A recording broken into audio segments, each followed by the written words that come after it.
हवा बोलो, good morning, good afternoon, good evening. हम लोग पॉलीट्रॉपिक प्रोसेस खत्म कर चुके हैं, है ना। उम्मीद करते हैं आप लोग सीट भी बना रहे होंगे धीरे धीरे। आज हम लोग आगे बढ़ते हैं। आज हम लोग पढ़ेंगे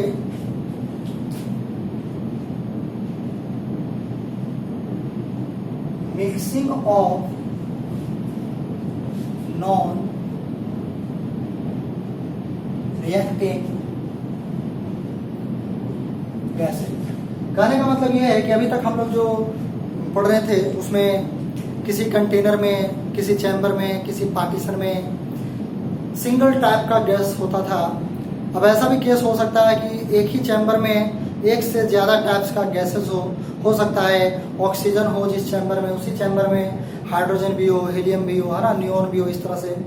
तो यहाँ पे हमें ध्यान ये रखना है कि हम लोग जो पढ़ रहे हैं मिक्सिंग का केस, वो नॉन रिएक्टिंग गैस के लिए। मतलब अगर हाइड्रोजन भी है और ऑक्सीजन भी है तो वो मिक्स होकर के रिएक्ट करके H2O का फॉर्मेशन नहीं करेगा, वो अलग अलग ही रहेगा। वो नॉन रिएक्टिंग हम लोग एज्यूम करके चल रहे हैं, ठीक है ना। हाँ, अगर क्वेश्चन कहीं पे रिएक्शन की बात करता है तो फिर उसे कंसिडर करेंगे, बट ऐसे हम लोग जो पढ़ रहे हैं नॉर्मल केस में वो क्या है, नॉन रिएक्टिंग गैसेस। तो यहाँ पे ध्यान दें, जैसे मान लेते हैं ये एक कंटेनर है and this is closed container, और इसमें बहुत सारे गैसेस को हमने रखा। जैसे मान लो एक गैस 1 है, गैस 2 है, गैस 3 है, गैस 4 है। सबका अलग अलग टेम्परेचर रहा था, मान लो T1 T2 T3। सभी गैसेस को हमने एक कॉमन चैम्बर में मिक्स करा, है ना। जब सभी गैसेस को, अलग अलग टेम्परेचर वाले गैसेस को इसमें रखेंगे तो जब सारे कांटेक्ट में आएंगे तो सबका टेम्परेचर एक कॉमन टेम्परेचर अचीव कर लेगा, और वो टेम्परेचर, कॉमन टेम्परेचर हमने क्या मान लिया, T। तो यहाँ पे मान लो इस चैम्बर में गैस 1 है, गैस 2 है, गैस 3 है, गैस 4 है, एंड सो ऑन। इस तरह से बहुत सारे गैसेस हैं और सारे वो यूनिफॉर्मली मिक्स है। यहाँ टेम्परेचर हमने मान लिया कितना, कॉमन टेम्परेचर क्या मान लिया, T, कॉमन टेम्परेचर T। अब यहाँ पे ध्यान दें, अगर हम लोग इस पूरे मिक्सर का, पूरे सिस्टम का, जो मिक्स होकर के सिस्टम बना, उस पूरे सिस्टम का अगर हम लोग इंटरनल एनर्जी लिखना चाहें तो कैसे लिखेंगे। तो यहाँ पे ध्यान दें, जैसे गैस 1 है, गैस 2 है, गैस 3 है, गैस 4 है, हाँ। तो अगर हमें इस पूरे सिस्टम का, पूरे मिक्सर का इंटरनल एनर्जी लिखना है तो उसे इस तरह से लिखेंगे। मान लेंगे कि गैस 1 है और बाकी कोई गैस नहीं है, सिर्फ कौन है, गैस 1 है। तो गैस 1 का इंटरनल एनर्जी लिखेंगे टेम्परेचर T के केस में, गैस 2 का लिखेंगे, गैस 3 का लिखेंगे, गैस 4 का लिखेंगे, और उन सभी के इंटरनल एनर्जी को क्या करेंगे, ऐड कर देंगे। जो ऐड करके आएगा कहेंगे कि वही इस पूरे सिस्टम का टोटल इंटरनल एनर्जी है। तो यहाँ पे मान लेते हैं गैस 1 जो है वो N1 मोल से, गैस 2 का N2 मोल से, गैस 3 का N3 मोल है, इस तरह से। एंड गैस 1 का डिग्री ऑफ फ्रीडम F1 है, गैस 2 का F2 है, गैस 3 का F3, इस तरह से, एंड सो ऑन। तो अगर हम लोग इस पूरे सिस्टम के केस में, सिस्टम या कह लो पूरे मिक्सर का बात करें, पूरे मिक्सर का अगर हम लोग इंटरनल एनर्जी लिखना चाहते हैं तो लिखना होगा internal energy of first gas plus second gas plus third gas and so on, इस तरह से लिखना होगा। तो this implies that U equals to, हम लोगों ने पढ़ा था F/2 nRT, है ना। तो यहाँ पे U जो है वो मिक्सर का है, तो F भी किसका लेना होगा, मिक्सर का। यहाँ पे आप इस तरह से भी समझ सकते हो कि अगर दो या दो से ज्यादा गैसेस को एक साथ मिक्स करते हैं तो मिक्सर भी एक नए गैस की तरह बिहेव करेगा। तो उस नए गैस, दैट इज मिक्सर का भी कुछ डिग्री ऑफ फ्रीडम होना चाहिए। तो यहाँ पे U ऑफ मिक्सर अगर लिखना है तो क्या लिखना होगा, F/2 N। यहाँ पे मिक्सर का N कितना लिखेंगे, N1 plus N2 plus N3, N1 plus N2 plus N3 dot dot. F/2 N that is number of moles, F/2 N R T, temperature कितना है, T। दिस इक्वल्स टू, अगर U1 लिखना चाहे temperature T पे तो क्या हो जाएगा, F1/2 N1 R T। Plus F2/2 into RT plus dot dot, इस तरह से सभी गैसेस का लिखना होगा। एंड दिस इंप्लाइज दैट ये बाई टू दोनों साइड से कैंसिल आउट हो जाएगा। ये भी देख सकते हो कि RT भी दोनों साइड से क्या हो जा रहा है, कैंसिल आउट हो जा रहा है। तो यहां से आप देख सकते हो degree of freedom for mixer of gases के लिए क्या मिलने वाला है, N1F1, यहाँ पे N1F1 प्लस N2F2 प्लस, अगर इस प्लस के बाद की बात करें N3F3 plus dot dot and divided by, ये जो N2 में है वो चला जाएगा डिवाइड में, N1 plus N2 plus N3 and dot dot. तो इस तरह से आप कह सकते हैं कि degree of freedom for mixer of gases के लिए पता कर सकते हैं, है ना। सभी गैस का इंडिविजुअल जो N और F का जो मल्टीप्लिकेशन होगा उसका addition by total number of moles, तो क्या मिल जाएगा, degree of freedom for mixer of gases. तो यहाँ पे हम लोग इस तरह से अगर आगे बढ़ते हैं तो ये degree of freedom for mixer gas हो गया। एंड किसी भी गैस के लिए हम लोगों ने सीवी पढ़ा था ना, सीवी। तो यहाँ भी अगर मिक्सर ऑफ गैसेस के लिए अगर हम लोग सीवी की बात करें, value of CV for mixer, तो सीवी इक्वल टू हम लोगों ने पढ़ा था F/2 इंटू आर। तो क्योंकि मिक्सर के लिए है तो F भी किसका लेना होगा, मिक्सर का, तो F/2 इंटू आर। तो यहां से आप देख सकते हैं अगर हम लोग F मिक्सर का वैल्यू पुट करते हैं पूरे में, एक मिक्सर की जगह पर आप इमेजिन करें इस पूरे को, और इनटू में आर और डिवाइड में 2। तो अगर इनटू में आर हम लोग इमेजिन करते हैं तो ध्यान दें आर सभी में जाकर मल्टीप्लाई होगा, मतलब R/2 जो है, ये जो R/2 है वो इस पूरे में मल्टीप्लाई होगा। तो थोड़ा शॉर्ट में यहाँ पे कैलकुलेशन कर रहे हैं, ध्यान दें, N1F1 मल्टीप्लाई होगा R/2, तो क्या बन जाएगा N1 into F1 into R/2। F1 R/2 का मतलब क्या हो जाएगा, CV1 लिख सकते हैं उसे। Similarly F2 R/2 written as CV2, F3 R/3 written as CV3 and so on, है ना। और डिवाइड में जो जैसे है वैसे रह जाएगा। तो यहाँ पे नेक्स्ट लाइन में लिखा जा सकता है CV for mixer is equal to N1 CV1 plus N2 CV2 plus N3 CV3 dot dot divided by N1 plus N2 plus N3, इस तरह से लिख सकते हैं। फॉर मिक्सर ऑफ गैसेस के लिए CV का वैल्यू इस तरह से लिख सकते हैं। यहाँ पे आप देख सकते हो अगर डिग्री ऑफ फ्रीडम लिखना हो तो F1 F2 F3 मल्टीप्लाई कर लेना है। अगर हमें मिक्सर के लिए CV फाइंड आउट करना है तो CV1 CV2 CV3 मल्टीप्लाई कर लेना है ना। अब अगर CP की बात करें मिक्सर के लिए तो पहले से आप नोट करें, है ना। यहाँ पे अगर CP के लिए बात करें CP mixer is equal to, ध्यान होगा हम लोगों ने मेयर्स इक्वेशन पढ़ा था। तो अगर मिक्सर के लिए मेयर्स इक्वेशन लिखे हैं तो हम लोगों ने पढ़ा था CP minus CV is equal to R। तो CP को क्या लिख सकते हैं, R प्लस CV। मतलब यहाँ पे क्या हो जाएगा, अगर ये मिक्सर के लिए है तो CV का वैल्यू भी किसके लिए लिखेंगे, मिक्सर के लिए, प्लस R। CV मिक्सर का वैल्यू ये इतना है एंड इसमें हमें ऐड करना है R, तो यहाँ पे R ऐड होगा। अब ध्यान दें जब इस पूरे में हम लोग R ऐड करेंगे, थोड़ा शॉर्ट में कैलकुलेशन करने जा रहे हैं, ध्यान देना। इसमें हम लोग प्लस R अगर करते हैं तो ये जो डिनोमिनेटर में है ये यहाँ ऐड होगा और पूरे में R मल्टीप्लाई होगा, ठीक है। अब ध्यान दें यहाँ प्लस में क्या मिलेगा, N1R plus N2R plus N3R plus N4R and so on. जो N1R मिलेगा वो हम इसमें पुट कर रहे हैं, N1R को यहां पे लिख रहे हैं, है ना। यहाँ ध्यान दें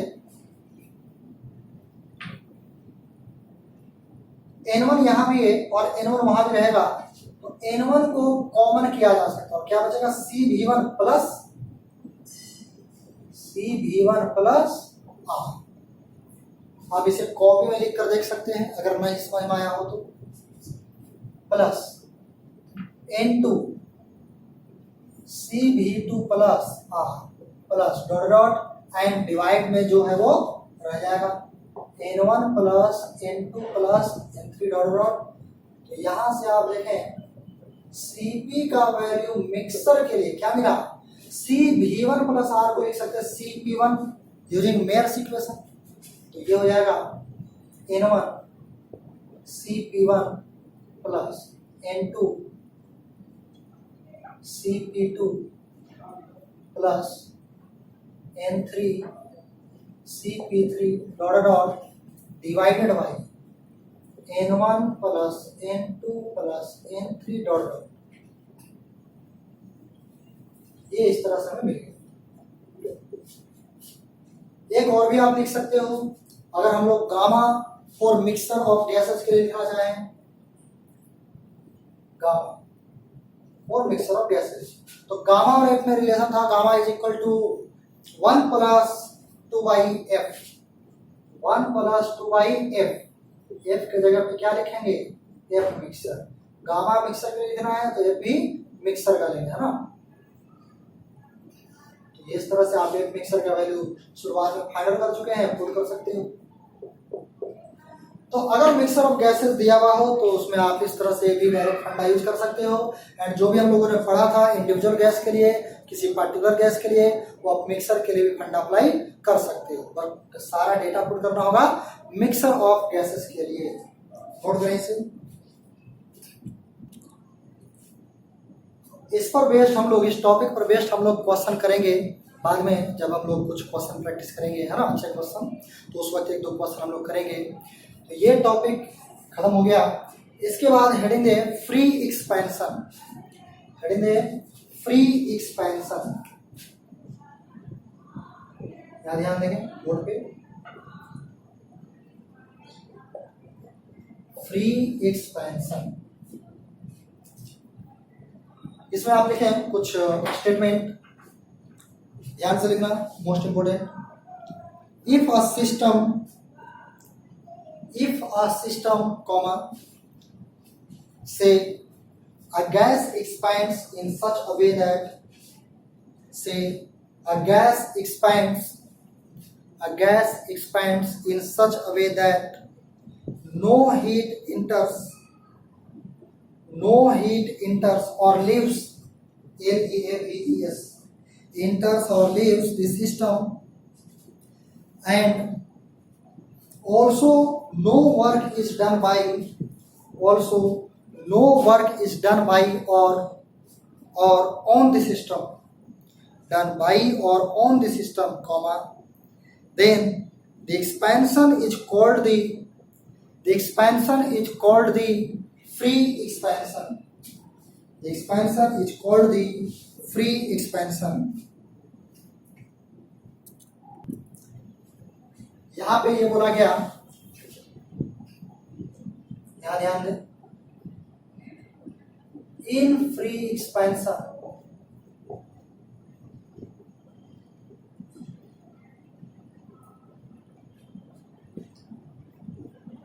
डेल्टा क्यू का वैल्यू है वो 0 होगा। अगर कोई ऐसा एक्सपेंशन हो, ऐसा प्रोसेस हो जिसमें डेल्टा क्यू का वैल्यू 0 हो, and work done by gas वो भी 0 हो, डेल्टा क्यू का वैल्यू भी 0 होना चाहिए, डेल्टा डब्ल्यू का वैल्यू भी 0 होना चाहिए, तो कहेंगे कि दैट एक्सपेंशन और that process is free expansion. अगर डेल्टा क्यू 0 है और डेल्टा डब्ल्यू 0 है तो आप कह सकते हैं according to first law of thermodynamics, delta Q equals to delta W plus delta U. Delta Q delta W दोनों ही 0 है तो डेल्टा यू का वैल्यू भी क्या होगा, 0। This implies delta U equal to 0 and this implies initial internal energy is equal to final internal energy, and internal energy is the function of temperature only for ideal gas। तो कह सकते हो कि initial temperature final temperature भी क्या होगा, same. मतलब free expansion में ये तो 0 होगा ही, डेल्टा क्यू तो 0 होगा ही, डेल्टा डब्ल्यू तो जीरो होगा ही, डेल्टा यू का वैल्यू भी जीरो होगा, मतलब टेम्परेचर क्या रहने वाला है, constant. But not this is isothermal process, this is free expansion. इसमें एक स्टेटमेंट लिख लें, नीचे पॉइंट बना के लिखे हैं, temperature in the free expansion remains constant, temperature in the free expansion remains constant. Note कर लें। एक क्वेश्चन लिखे, क्वेश्चन का ये डायग्राम इस तरह से दिया हुआ है ना। एक क्वेश्चन लिखे, a non conducting cylinder having volume 2 V naught, a non-conducting cylinder having volume 2 V naught is partitioned by a fixed non-conducting wall, in two equal parts, in two equal parts. First of, partition is attached with a wall, partition is attached with a wall, ये है wall है ना, wall full stop. Right side of the partition is a vacuum, right side of the partition is a vacuum and left part is filled with a gas, left part is filled with a gas having pressure and temperature P not, pressure and temperature P not and T not respectively, P naught and T naught respectively. Full stop. If the valve is opened,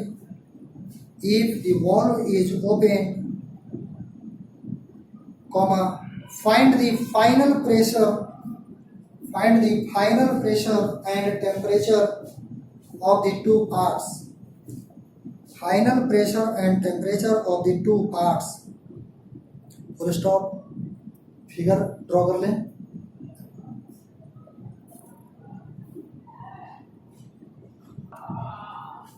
तो यहाँ पे आप देख सकते हैं इस तरह के क्वेश्चन में, अगर इस वॉल्व को ओपन करा जाए तो यहाँ पे जो ओपन होल होगा तो यहाँ का गैस, लेफ्ट पार्ट का गैस राइट चैम्बर में इंटर करना स्टार्ट करेगा। बट ये पिस्टन फिक्स है, पिस्टन तो मूव नहीं करेगा, मतलब इस पे कोई वर्क डन होने वाला नहीं है, गैस यहाँ पे कोई वर्क डन करने वाला नहीं है। तो यहाँ पे हम लोग कह सकते हैं,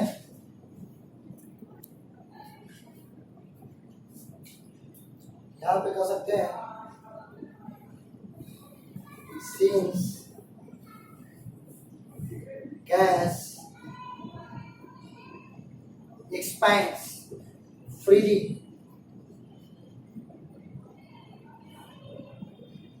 this implies work done by gas क्या होगा, गैस यहाँ पे एक्सपैंड कर रहा है, यहाँ V नॉट वॉल्यूम था पहले, अब गैस जो होगा वो यहाँ भी होगा और यहाँ भी होगा, वो 2 V नॉट में फैला हुआ होगा। तो गैस एक्सपैंड किया है, बट गैस किसी के अगेंस्ट कोई वर्क नहीं कर रहा और ना ही गैस के अगेंस्ट कोई वर्क कर रहा है। तो यहाँ पे अगर बिना किसी एक्सटर्नल वर्क के या किसी भी वर्क के अगर गैस एक्सपैंड कर रहा है तो उसे कहेंगे गैस फ्रीली एक्सपैंड कर रहा है ना। Gas expands freely, delta W zero. And यहाँ पे भी देख सकते हो कि नॉन कंडक्टिंग वॉल से घिरा हुआ है, and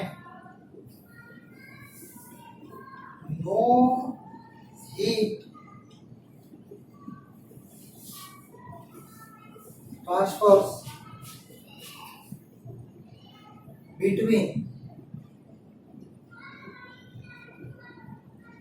system and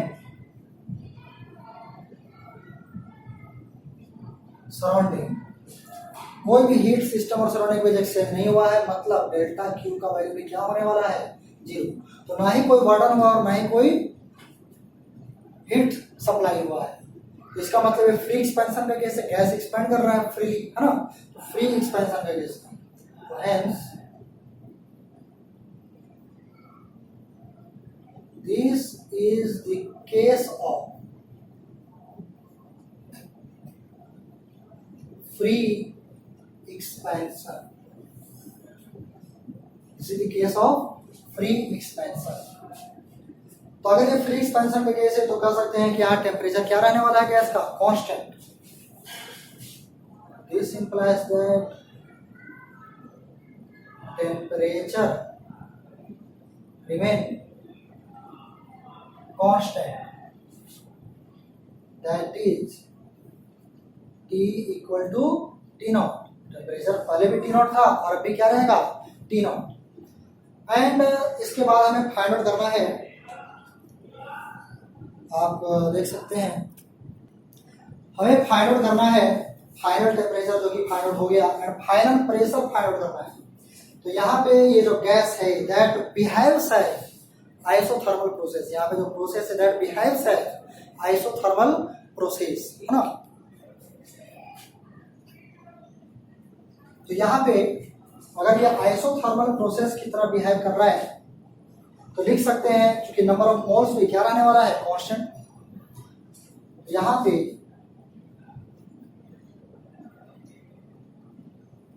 since it behaves as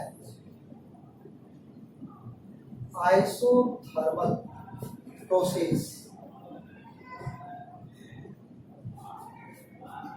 तो यहां से लिख सकते हैं Pv is equal to constant, है ना। दैट इज यहाँ पे इनिशियल केस में अगर प्रेशर का बात करें तो P नॉट, इनिशियल केस में वॉल्यूम है V नॉट, फाइनल केस में प्रेशर मान लो Pf और इनटू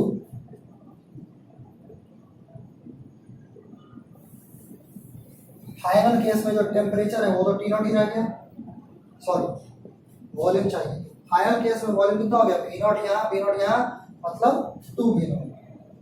यहाँ से आपको मिलेगा V naught, V naught. This implies that final pressure equals to कितना हो जाएगा, P naught by 2। Final temperature initial के बराबर रहेगा, बट फाइनल प्रेशर क्या हो जाएगा, इनिशियल प्रेशर का हाफ।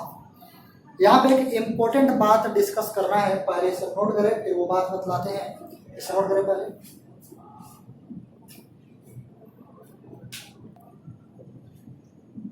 हाँ तो यहाँ पे ध्यान दें, जैसे अगर हम लोग यहाँ पे इसका ग्राफ प्लॉट करना चाहें, ध्यान देना इंपॉर्टेंट बात यही बतलाने वाले हैं, जो इस कैलकुलेशन में ध्यान देना है। Pressure axis and this volume axis. Initial state की अगर बात करें तो initial pressure P not, initial volume V not and final pressure P not by 2। मान लो यहाँ पे this is P not by 2 and volume is double, that is 2V not. अब अगर ये इनिशियल स्टेट यहाँ पे है, this is initial state and this is final state. अगर हम आपसे ये पूछें कि इनिशियल यहाँ पे था, फाइनल स्टेट यहाँ पे है, तो इंटरमीडिएट स्टेट जो होगा, मतलब इसका जो ग्राफ होगा, पाथ जो होगा, इंटरमीडिएट पाथ, वो कैसा होगा। क्या ये स्ट्रेट लाइन के रूप में इधर आया है, कुछ कर्व बना के आया है, रेक्टेंगुलर हाइपरबोला बनेगा, इलिप्स बनेगा, क्या बनेगा, कौन से पाथ के थ्रू ये इनिशियल टू फाइनल पहुंचा होगा, तो इसका कोई आइडिया नहीं है। हम लोग इसके बारे में एग्जैक्टली कुछ भी नहीं बतला सकते कि आखिर किस प्रोसेस के थ्रू इनिशियल टू फाइनल आया है। मीन्स हम ये बोलना चाह रहे हैं कि यहाँ पे जो ये हमने लिखा है, it behaves as isothermal process, this is not correct. इसकी कोई गारंटी नहीं है कि आइसोथर्मल प्रोसेस की तरह बिहेव किया है। आइसोथर्मल प्रोसेस बोल देने का मतलब ये हुआ कि हम इनिशियल स्टेट में बात करें, फाइनल स्टेट में बात करें या इंटरमीडिएट कहीं में भी बात करें तो टेम्परेचर क्या रहने वाला है, सेम। बट ऐसा कोई जरूरी नहीं है, हो सकता है इनिशियल सेम हो, फाइनल सेम हो, बट इंटरमीडिएट टेम्परेचर बदल गया हो, मे बी ऐसा हो सकता है। तो ये आइसोथर्मल ही होगा, इसकी कोई गारंटी नहीं है।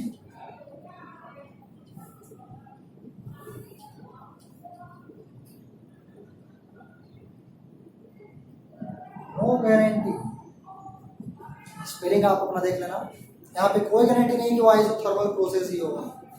तो एक्चुअली जो फ्री एक्सपेंशन का केस होता है उसमें जो इंटरमीडिएट पाथ होता है, इनिशियल टू फाइनल का जो प्रोसेस होता है, दैट प्रोसेस इज अनडिफाइंड। यहाँ पे एक नोट बनाकर आप लिख सकते हैं, नोट बनाकर लिखें, in free expansion, in free expansion process या कह लो पाथ इज अनडिफाइंड।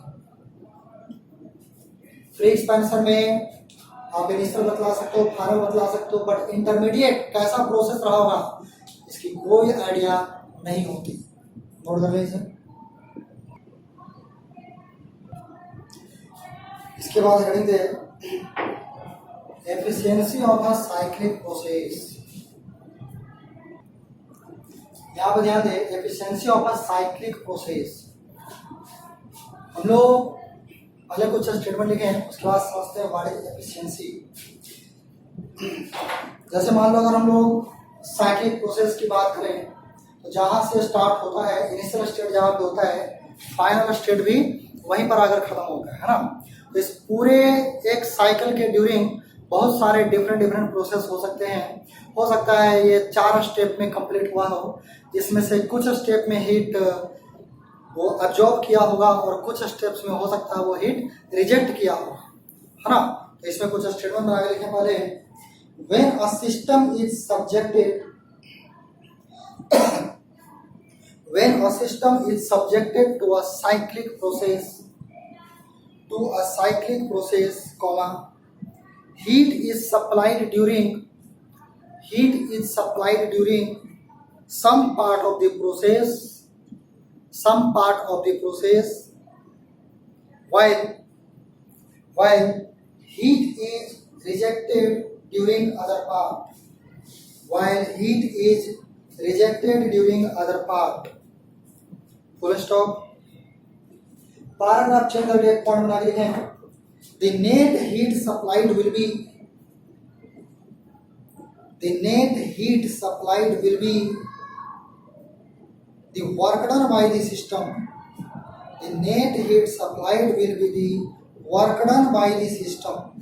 यहाँ पे आप देख सकते हैं ये कैसे आप लिख सकते हो। फर्स्ट लॉ ऑफ थर्मोडायनेमिक्स के अकॉर्डिंग आप लिख सकते हो delta Q equals to delta U plus delta W. And for a cyclic process, हम लोग पहले ही पढ़ चुके हैं, पहले पढ़ाए थे, for a cyclic process delta U का वैल्यू 0।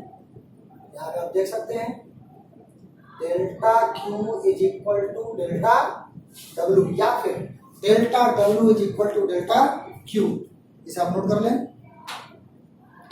नेक्स्ट पॉइंट लिखें एफिशिएंसी के बारे में। नेक्स्ट लिखें, एक चीज और ध्यान रखना, जो एफिशिएंसी होता है उसे हम लोग जनरली ईटा से डिनोट करते हैं। Eta, this is read as eta, ETA, eta. तो इसमें आप लिखें next point, efficiency eta of a cycle is defined as,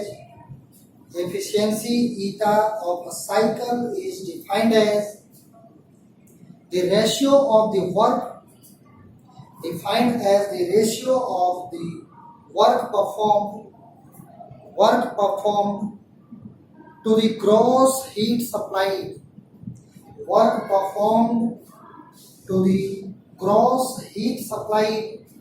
to the system, per cycle। यहाँ पर इसे नोट करें, जो एफिशिएंसी ईटा होगा that is defined as ratio of work done. अगर हम लोग एक साइकिल के लिए एफिशिएंसी डिफाइन कर रहे हैं तो वर्क डन पर साइकिल, मतलब एक साइकिल में जो वर्क डन हुआ दैट डिवाइडेड बाई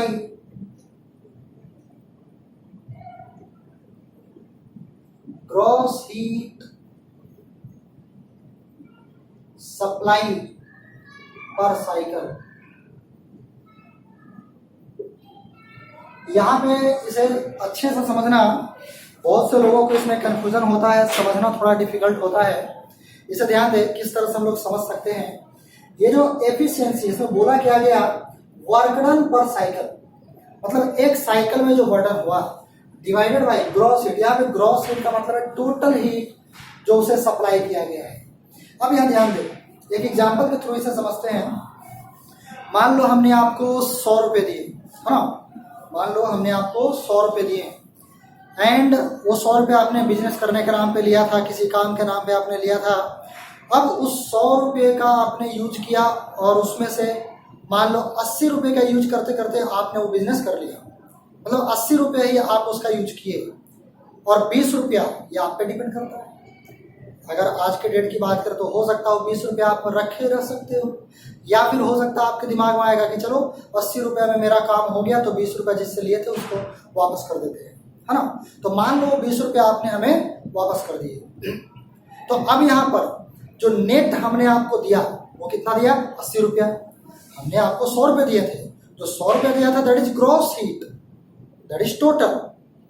बट हमने नेट कितना दिया आपको, तो चूंकि 100 दिया था आपने 80 का यूज किया और 20 हमें क्या करा, लौटा दिया।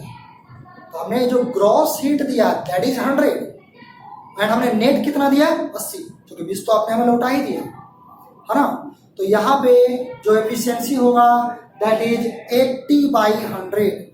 जो आपने यूटिलाइज किया, जो आपने वर्क के रूप में यूटिलाइज किया, दैट उसे हम लोग न्यूमरेटर में रखेंगे, और जो हमने आपको टोटल सप्लाई किया था, टोटल ग्रॉस, उसे हम लोग डिनोमिनेटर में रखेंगे। तो 80/100 जो आएगा दैट इज योर एफिशिएंसी। ठीक है, तो यहाँ पे भी वही है कि जैसे मान लो हमने एक प्रोसेस करा, एक साइकिल हुआ, थर्मोडायनेमिकल प्रोसेस हुआ एक साइकिल में अलग अलग स्टेप्स के थ्रू।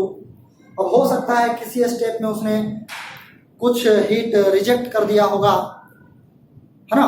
तो हमने टोटल हीट उसे कुछ दिया बट उसने कुछ रिजेक्ट कर दिया होगा मे बी।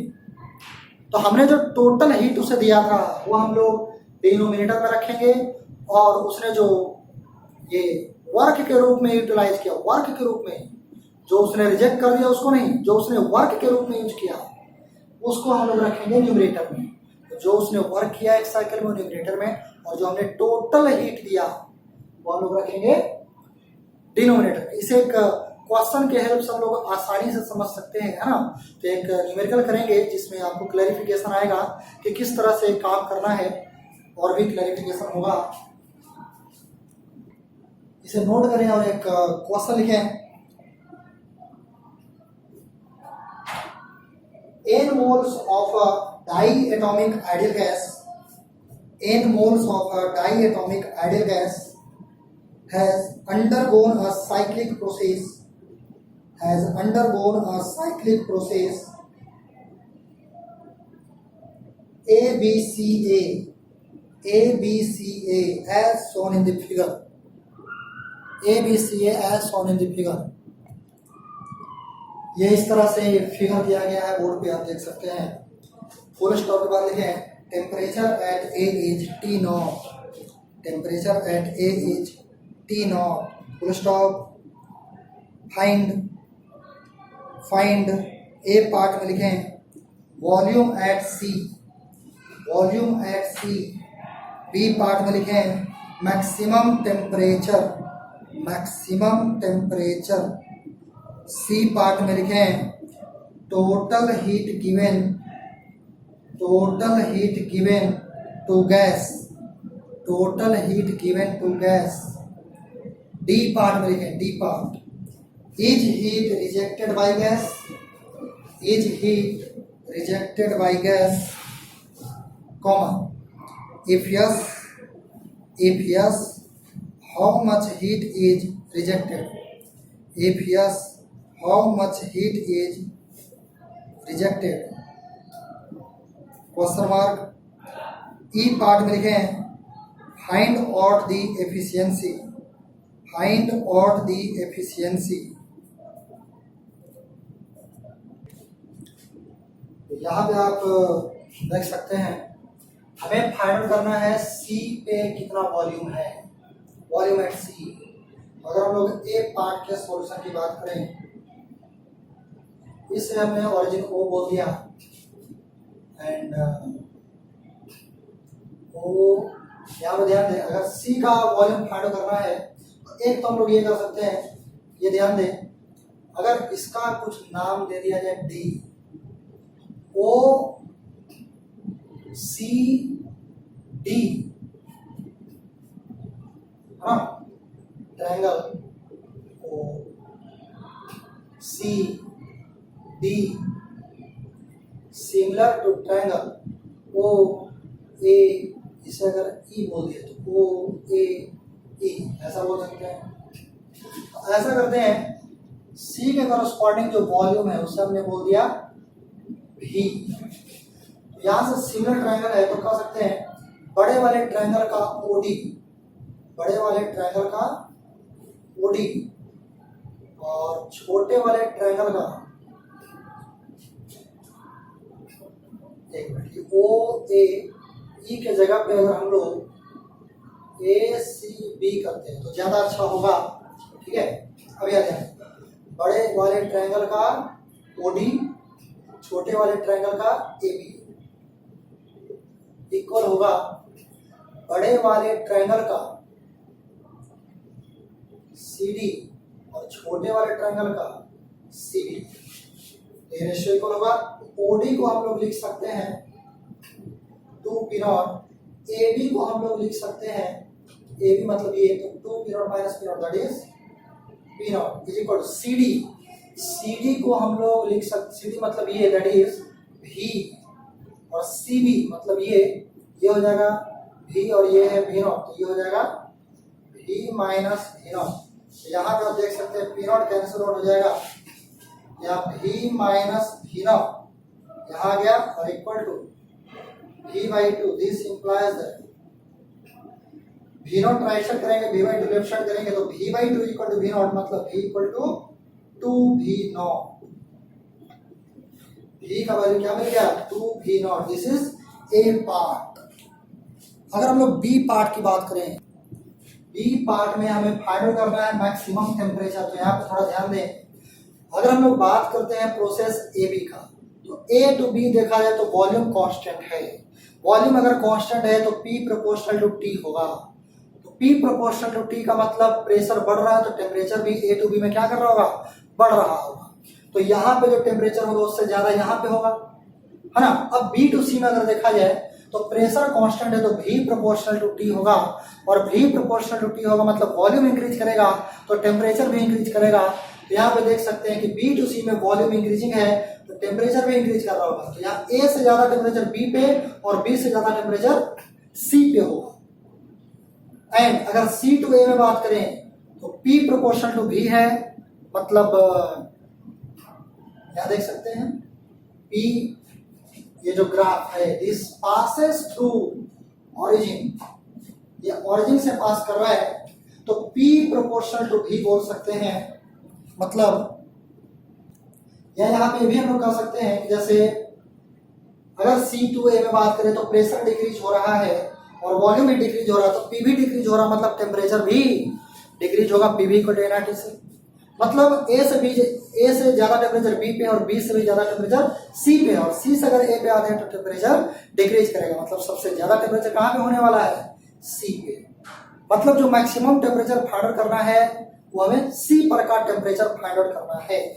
तो C पर का अगर टेम्परेचर फाइंड आउट करना है तो यहां से हम लोग क्या कर सकते हैं,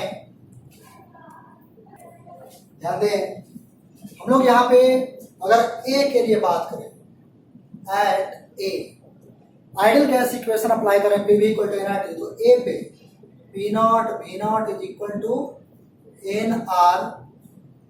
A पर का टेम्परेचर T0 दिया हुआ है, शायद आपको क्वेश्चन में एक बार देखें, जहां तक मुझे ध्यान है T0 का, हाँ ठीक है। A पे टेम्परेचर T0 दिया गया है तो P0 V0 equal to nR T0। This is first. हम लोग यहाँ पे B पार्ट का सोल्यूशन कर रहे हैं। इसी तरह से अगर हम लोग एट C की बात करें, C क्योंकि C पर का टेम्परेचर पूछा गया है, तो C पे अगर देखें तो प्रेशर है 2P0, वॉल्यूम है V that is 2V0 equal to nRTC। तो यहां से आप देख सकते हैं पी नॉट वी नॉट को लिख सकते हैं एन आर टी नॉट, ये 4 पी नॉट वी नॉट को क्या लिख देंगे N R T naught equals to N R T C, N R cancel out हो गया, this implies that T C is equal to 4 T naught, मतलब यही क्या है T max, this is the maximum temperature. इसके बाद अगर C part की बात करें तो उसमें टोटल हीट गिवन पूछा गया है, total heat given, total heat given मतलब पूरे साइकिल में, पूरे एक साइक्लिक प्रोसेस में कितना हीट सप्लाई किया गया। तो अगर हम लोग फर्स्ट लॉ ऑफ थर्मोडायनेमिक्स की बात करें पूरे साइकिल के लिए तो delta Q is equal to delta U plus delta W, और पूरे साइकिल के लिए डेल्टा यू का वैल्यू 0 होगा, तो this implies that delta Q is equal to delta W, है ना। तो यहां से ये आप देख सकते हैं कि पीवी डायग्राम है और ये क्लॉकवाइज साइकिल है। तो साइक्लिक प्रोसेस के केस में ध्यान होगा, बतलाए थे कि अगर क्लॉकवाइज साइकिल होगा पीवी डायग्राम में तो उस केस में जो वाटन होगा दैट इज पॉजिटिव, और वाटन पॉजिटिव होगा मतलब डेल्टा क्यू पॉजिटिव, और डेल्टा क्यू पॉजिटिव होगा मतलब गैस को हीट सप्लाई किया गया है, गैस ने हीट एब्जॉर्ब किया है। तो वही तो फाइंड करना है कि कितना टोटल हीट सप्लाई किया गया है ना। तो इसका वाटन कैसे लिखेंगे, तो वाटन विद इन दिस साइकिल मतलब area with in this cycle लेना होगा। तो एरिया लिखने के लिए हमें क्या करना होगा, this is right angle triangle, तो half into base into height, half into base. अगर इसकी बात करें this is P naught, and इसकी बात करें तो this is 2 V naught minus V naught that is V naught, ये हो गया P naught V naught by 2, this is C part.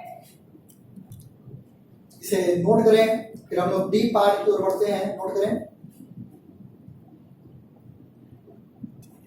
हाँ यहाँ डी पार्ट में ध्यान दें, यहाँ पे बोला गया है कि अगर किसी प्रोसेस में कहीं पे अगर हीट रिजेक्ट हुआ है तो कितना रिजेक्ट हुआ है that we have to find. A to B में पहले चेक करते हैं step by step.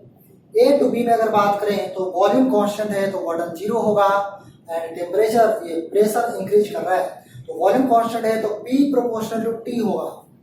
Pressure increase कर रहा है तो टेम्परेचर भी इंक्रीज करेगा मतलब डेल्टा U पॉजिटिव होगा। तो फर्स्ट लॉ ऑफ थर्मोडायनेमिक्स से delta Q is equal to delta U plus delta W, delta W 0 है और डेल्टा U पॉजिटिव है मतलब डेल्टा Q भी पॉजिटिव होगा, मतलब A टू B में हीट सप्लाई हुआ है ना कि रिजेक्ट हुआ है। B टू C में इसी तरह से अगर बात करें तो प्रेशर कांस्टेंट है तो V प्रोपोर्शनल टू T होगा, और एक्सपेंशन हो रहा है तो वाटर पॉजिटिव होगा, and V proportional to T है तो V इंक्रीजिंग हो रहा है, इंक्रीजिंग है तो टेम्परेचर भी इंक्रीज करेगा, और टेम्परेचर इंक्रीज कर रहा है तो delta U positive, delta U positive होगा और डेल्टा W भी पॉजिटिव है B टू C में, है ना। तो दोनों का समेशन भी पॉजिटिव मिलेगा, मतलब फर्स्ट लॉ ऑफ थर्मोडायनेमिक्स से डेल्टा Q का साइन भी पॉजिटिव मिलेगा, मतलब B टू C में भी हीट सप्लाई हुआ है, रिजेक्ट नहीं हुआ है। सी टू ए में अगर बात करें तो वाटर नेगेटिव है क्योंकि वॉल्यूम डिक्रीज कर रहा है तो वाटर नेगेटिव होगा, एंड पी भी डिक्रीज कर रहा, पी डिक्रीज कर रहा, भी डिक्रीज कर रहा तो पी भी इज ऑल्सो डिक्रीजिंग, मतलब टेम्परेचर भी डिक्रीज करेगा क्योंकि पी भी equal to NRT, temperature decrease कर रहा तो डेल्टा यू निगेटिव होगा।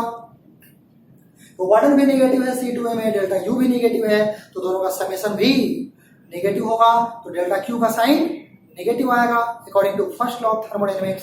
मतलब इस केस में कह सकते हैं कि हीट रिजेक्ट किया है, मतलब yes heat is rejected by gas in some part of the process.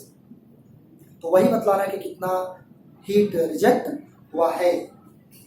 तो इस रिजेक्टेड हीट को फाइंड आउट करने के लिए क्या करना पड़ेगा, तो यहाँ पे सीए प्रोसेस के लिए बात करते हैं, है ना, डी में बात कर रहे हैं। First law of thermodynamics CA process के लिए बात कर रहे हैं, तो यहाँ पे delta Q C A is equal to delta U C A plus delta W C A, है ना। तो यहाँ ध्यान दे delta Q C A equal to, अगर डेल्टा यू का बात करें तो F by 2 N R delta T, है ना। डेल्टा टी अगर देखें तो सी ए का मतलब क्या, सी यहाँ और ए यहाँ, तो this is initial this is final, तो delta U final minus initial, तो फाइनल टेम्परेचर यहाँ ए पर का T naught minus initial temperature 4 T naught, तो A by two N R delta T, final temperature minus initial temperature. And C A के during अगर work done लिखना हो, work done, तो क्योंकि वॉल्यूम डिक्रीज कर रहा है तो वर्क डन नेगेटिव होगा, माइनस साइन के साथ हमने ले लिया। एंड कौन सा एरिया लेना होगा, ये एरिया लेना होगा हमें सी ए प्रोसेस के लिए, एरिया अंडर द कर्व, ये ट्रेपेजियम है तो half into sum of parallel sides, तो सम ऑफ पैरेलल साइड्स ये है 2p naught and this is p naught, sum कितना हो जाएगा 2p naught plus p naught that is 3p naught into height, height मतलब distance between the parallel sides, मतलब ये कितना, ये 2v नॉट और ये v नॉट, मतलब कितना आएगा v नॉट। तो यहां से आप देख सकते हैं, और ये f का वैल्यू कितना होगा, तो कौन सा गैस था वो एक बार क्वेश्चन में देख लिया जाए। यहाँ डायटोमिक दिया हुआ है तो 5 होगा, तो यहाँ पे ये -3 माइनस 5/2 एन आर माइनस इसका यहाँ पे लिख चुके हैं, और ये कितना है 3t नॉट, यहाँ पे हम लोग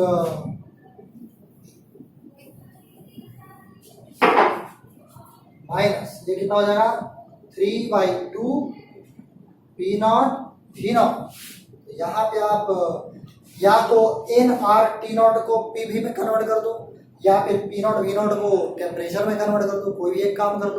तो ऐसा करते हैं टेम्परेचर के टर्म में ही कन्वर्ट कर लेते हैं, तो -5/2 एन आर, सॉरी 5 × 3 15 हो जाएगा, तो -15/2 N R T naught minus 3/2 N R T naught, तो कितना हो जाएगा -15 - 3 दैट इज -18 और by 2 that is -9 nRT naught. This is D part. And last part में अगर बात करें E part में, तो उसमें we have to find efficiency of a cycle. तो यहाँ पे efficiency के लिए बेसिकली अगर फॉर्मूला देखें तो क्या था, work performed in a cycle by total heat supplied in a cycle, है ना। तो यहाँ पर ध्यान दें, हम लोग वर्क की अगर बात करें तो पूरे साइकिल में अगर वर्डन के लिए बात करें तो डेल्टा क्यू, सी में हम लोग फाइंड आउट कर चुके हैं वर्डन, सी पार्ट को आप देख सकते हो कॉपी में, वहां पे delta Q is equal to delta W, और ये पूरे साइक्लिक प्रोसेस के लिए हमने अप्लाई करा था, तो delta Q is equal to delta W, और वहां पे वैल्यू आया था half P naught V naught, वर्डन है डेल्टा क्यू भी है पूरे साइकिल के लिए। तो पूरे साइकिल में वहां पर वर्डन आप देख सकते हो कितना है P naught V naught by 2, है ना। तो वर्क डन हो जाएगा कितना P naught V naught by 2 work performed per cycle divided by जो टोटल हीट सप्लाई हुआ है, जो रिजेक्ट हुआ है वो हमें नहीं लेना है।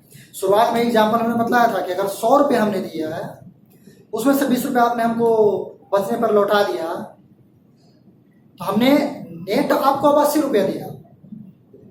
नेट हमने ये कहलाएगा कि नेट हमने कितना दिया 80, बट जो ग्रॉस की बात है, टोटल की बात है, वो हमने 100 दिया था।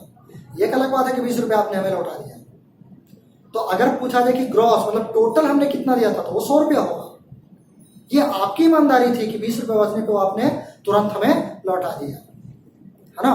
तो हमने टोटल आपको 100 रुपये दिए थे, अगर नेट कितना दिया देखा जाए तो वो क्या होगा, तो वो होगा 80 रुपया। सॉरी 100 रुपये दिया था, 80 रुपया आपने खर्च किया, मतलब वर्डन में यूज किया, और 20 रुपये आपने हमें लौटा दिया। तो टोटल हमने कितना दिया 100 रुपया, एंड नेट कितना दिया दैट इज 80 रुपीज। यहाँ नेट का मतलब वही है, 80 रुपीज हमने नेट आपको दिया, बट अगर टोटल ग्रॉस की बात करें तो दैट इज 100। तो यहाँ पे ग्रॉस लिखा जाता है।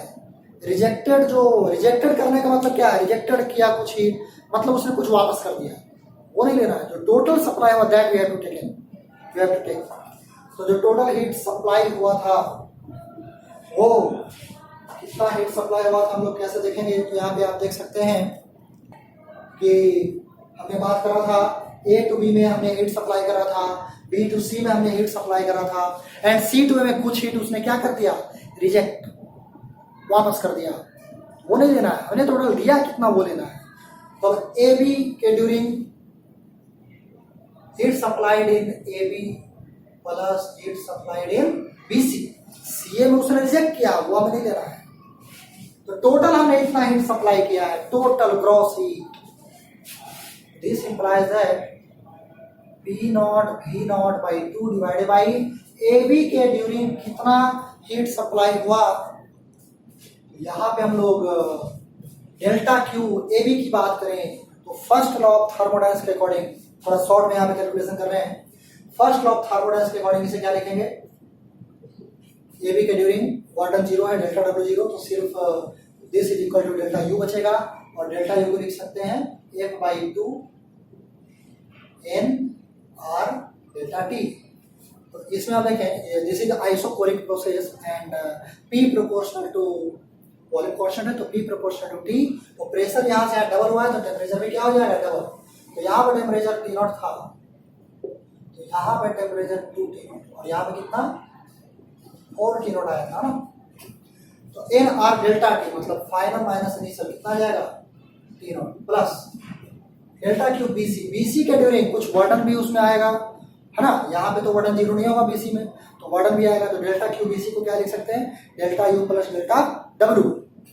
तो अगर हम लोग बीसी के ड्यूरिंग डेल्टा डब्ल्यू की बात करें, बीसी के ड्यूरिंग डेल्टा डब्ल्यू, तो BC is isobaric process, BC is isobaric process. तो वहां पे वार्डन क्या होगा, आइसोबारिक के केस में जो वार्डन होगा वो एन आर डेल्टा टी है ना।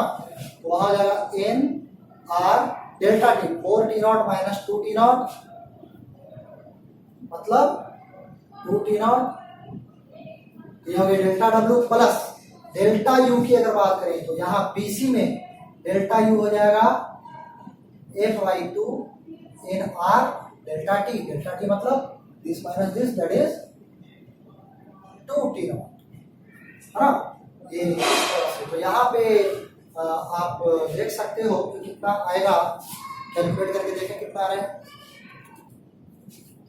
ये 2 कैंसिल आउट किया जा सकता है, यहाँ पे मिलेगा इस P नॉट V नॉट को हम लोग क्या लिख सकते हैं, यहाँ पे देखें प्रेशर P नॉट है, वॉल्यूम V नॉट है और टेम्परेचर T नॉट है। तो आइडियल गैस इक्वेशन से P नॉट V नॉट को लिख सकते हैं nRT0, इसे लिखेंगे हम लोग nRT0 and this is by 2 और डिवाइडेड बाई, यहाँ पे ये 2 कैंसिल आउट हो गया तो 5 plus 2 7, 7 into 2 14 plus 5 19 nRT0 by 2 ऐसा मिलेगा है ना।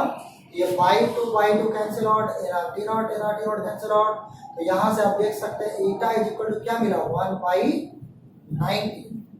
This is the answer. कभी कभी एफिशिएंसी परसेंटेज में दिया होता है तो उसके लिए 100 से क्या कर लें, मल्टीप्लाई, तो परसेंटेज में कन्वर्ट हो जाएगा है ना। इसे आप नोट कर लें, एक नेक्स्ट क्वेश्चन आप होमवर्क के रूप में नोट कर लें।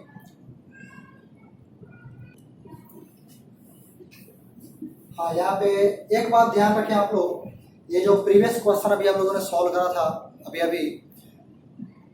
उसमें कुछ बच्चों को कंफ्यूजन ये रहता है कि ये जो नेट हीट है, ग्रॉस हीट है, थोड़ा सा उसमें कंफ्यूजन हो जाता है कभी कभी किसी को। यहाँ पे जो हम लोगों ने सी पार्ट में ध्यान होगा, हमें फाइंड आउट करना था हीट सप्लाइड है ना, मतलब टोटल हीट गिवन। क्वेश्चन में आप देख सकते हैं उसमें सी पार्ट में क्या था, total heat given to gas. ये जो सी पार्ट में पूछा गया था total heat given to gas, वो एक्चुअली नेट हीट के बारे में पूछ रहा था।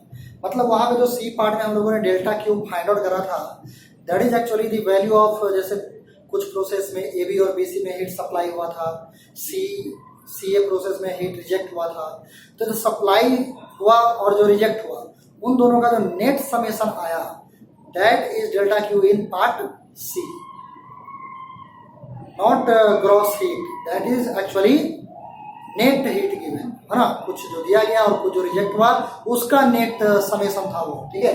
खैर एक क्वेश्चन लिख लें, आप खुद से सॉल्व करना। एक छोटा सा क्वेश्चन है, लिखें a fixed mass of oxygen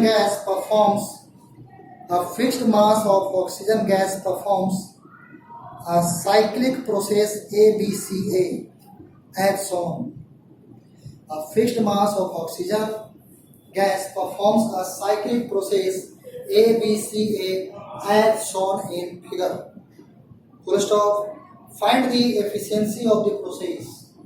Find the efficiency of the process for one cycle. For one cycle. इसमें आप आंसर नोट कर लें। इसका आंसर होगा 3ln3 - 2 divided by 5 plus 3ln3। इस तरह से आपको आंसर आएगा। तो उसे यहाँ पर ध्यान रखना है कि हम लोग पूरे साइकिल के लिए जो डेल्टा क्यू फाइंड आउट करते हैं ना, इसमें कंफ्यूजन नहीं रखें, समझ कर रखें। जो हम लोग डेल्टा क्यू पूरे साइकिल के लिए लिखते हैं, that is not gross heat, that is net supplied heat. मतलब 100 रुपये दिया, 20 रुपये लौटा दिया, 80 रुपये हमने दिया net, that is delta Q for complete cycle. And delta Q A B plus delta Q B C जो हमने फाइंड आउट करा था प्रीवियस क्वेश्चन में, that is gross heat supplied. और जो सी पार्ट में डेल्टा क्यू था वो पूरे साइकिल के लिए था, that is net heat supplied, मतलब 80 रुपये था वो, है ना। और जो delta Q A B plus delta Q B सी था, दैट इज 100 रुपीज, है ना। तो इसे आप ध्यान से रखना, आपको ये सब ध्यान रखना होगा, तभी क्वेश्चन में आप डिफरेंशिएट कर पाओगे कि क्या सही और क्या गलत। खैर, तो इसे सोल्व करना आसान क्वेश्चन है। तो अब हम लोग नेक्स्ट क्लास में कुछ अच्छे क्वेश्चन करेंगे, जो बोल रहा था कुछ सीट से होगा, कुछ अच्छा क्वेश्चन होगा, प्रैक्टिस करेंगे। और उसके बाद फिर हम लोग हीट इंजन के बारे में पढ़ेंगे, फिर ये चैप्टर खत्म हो जाएगा, है ना। और जो भी अगर आपको कुछ डाउट्स होते हैं सीट में, तो आप व्हाट्सएप के हेल्प से या फिर ऐप के थ्रू आप पूछ सकते हैं, है ना। जैसे आपको आसान लगे वैसे आप पूछ सकते हैं। एंड कुछ क्वेश्चन डिस्कस किया ही जाएगा सीट का, जो भी पूछने लायक होगा। खैर, तो आज के लिए इतना ही। Thank you.